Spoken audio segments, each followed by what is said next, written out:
Peoples party के इल्जाम पर मुस्लिम लीग की जानिब से फौरी जवाब आया। सेनेटर इरफान सिद्दीकी ने वाजे किया कि अगर पंजाब अपने हिस्से के पानी से कैनाल बना रहा है तो कोई एतराज नहीं बनता। ऐसा फैसला सामने लाएं जिससे दूसरे सूबे का हक मारा गया हो। सेनेट में इजहार ख्याल किया कि मुआहदे के तहत अगर पंजाब नहरें बना रहा है तो बहस नहीं बनती। ऐसी बातें नहीं होनी चाहिए कि फेडरेशन टूट जाए। ऐसा कौन सा फैसला हुआ है जिसको रोकना है? मुझे तो उसका नहीं पता। अगर है तो वो सामने लाएं।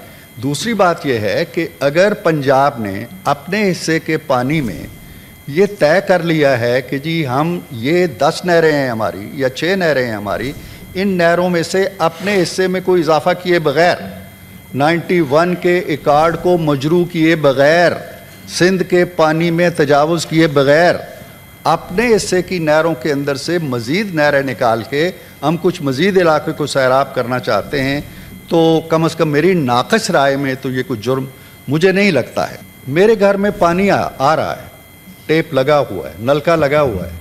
अब वो मेरे हिस्से का पानी है, मैं उस पानी से अपनी गाड़ी साफ़ कर रहा हूँ, उस पानी से मैं पी भी रहा हूँ, उस पानी से सहन साफ़ कर रहा हूँ, उस पानी से अपने बागीचे को पानी दे रहा हूँ। ये मेरा काम है।